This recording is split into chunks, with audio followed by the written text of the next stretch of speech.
I'm Shyam Palreddy, founder of Paltech, an outsourced product development company. We do primarily services, custom software development services for clients in US. I was working for Microsoft in US before I relocated to back to Hyderabad in 2002, and my entrepreneurial journey started in 2004. We started off as a one-person team, or rather two-person team with me and my wife.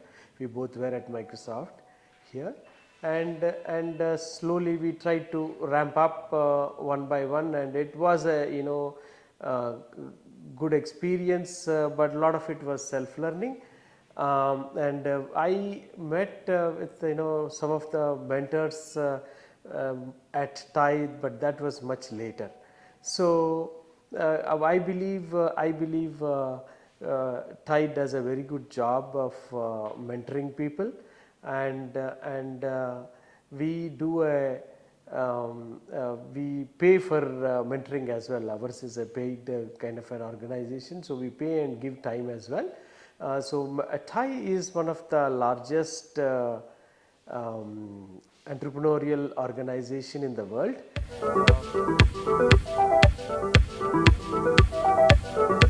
I work with many startups, but bulk of my investments have been through various venture funds. I am a limited partner in many venture funds.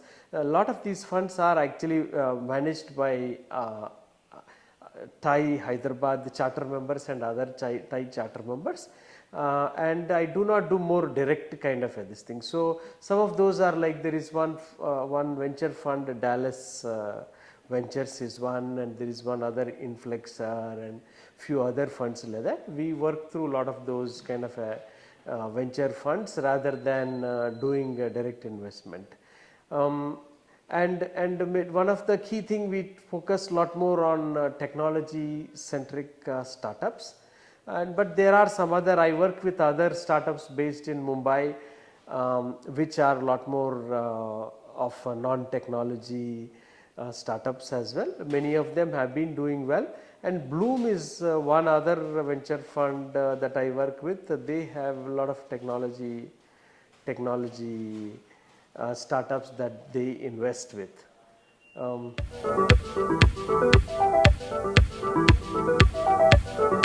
I have been associated, I have been a charter member of TIE Hyderabad for 7-8 years.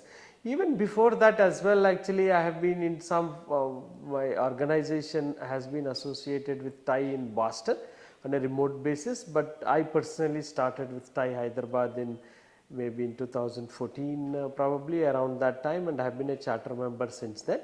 It's been a great experience, getting to know other investors, other entrepreneurs and in technology investors in Hyderabad. It is, as I mentioned earlier, one of the largest entrepreneur organization in the world.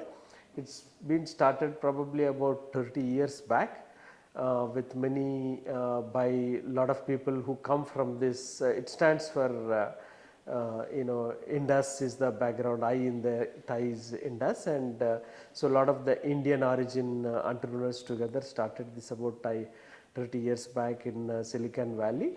So TIE Hyderabad has been one of the very vibrant organization. We do a lot of activities for graduate students in engineering colleges and other graduate colleges. For a lot of the upcoming high school students, we do a program for young entrepreneur programs, and we have 1,000+ associate members, where we try to mentor those associate members and help them with their startups. And then we have a lot of other activities that we have started in recent years, where we are trying to figure out how we can do entrepreneurship and foster entrepreneurship in tier 2 and tier 3 smaller towns of the state. We have been following, there is TIE Chennai has been doing this program for the last many years, and it's been a very successful program where they do in the local language fostering of entrepreneurship for small towns and cities.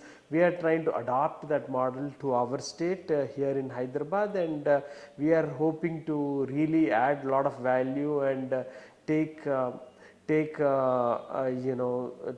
tie to the smaller town. Largely in the last many years we have been a lot more focused on the urban entrepreneurship, technology entrepreneurship. So we are hoping to really expand this to be much bigger.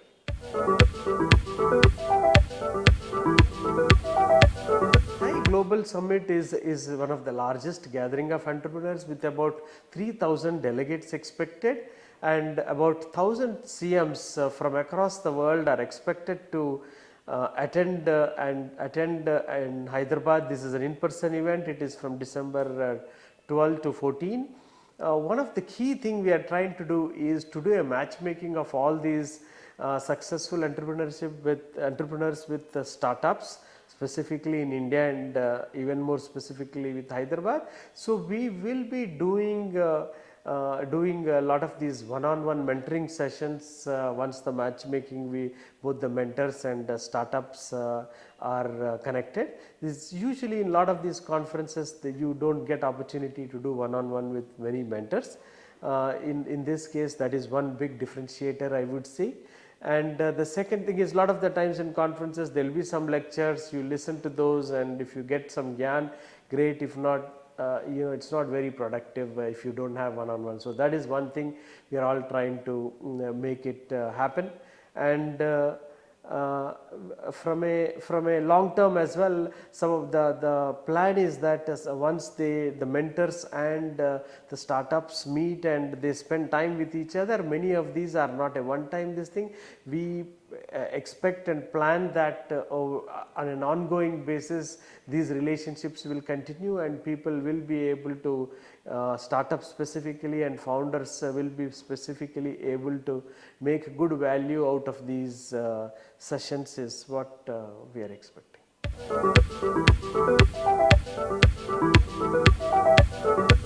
I don't have specifically many names offhand, but TiE Hyderabad has mentored about 200 startups in the last 5-6 years, and we have also a lot of the TiE CMs have directly invested in a lot of these startups, and some of them have taken up the mentoring responsibility for the startups that have already been funded by our CMs. And there is also a TiE angel fund that was set up in the last few years, and there are quite a few startups that we have invested in using this angel fund. So the advantage that we get with this angel fund, TiE angel fund, is that the homework that we do, the TiE at level, TiE does a curation before it is presented to the investors who are primarily chartered members, and then CM gets to evaluate, and or few of the investors will evaluate, and people like me who may not be able to spend a lot of time in evaluating all the startups will be able to piggyback on other charter members who might have invested in a and has done the due diligence themselves.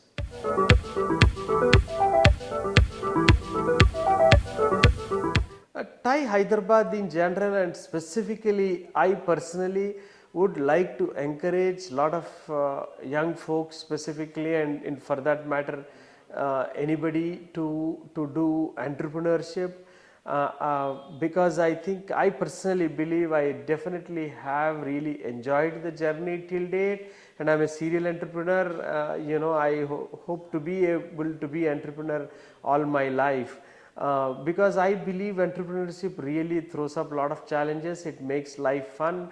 I believe it makes life worth it. At least that is the point of view that me and my wife have felt, and I believe that entrepreneurs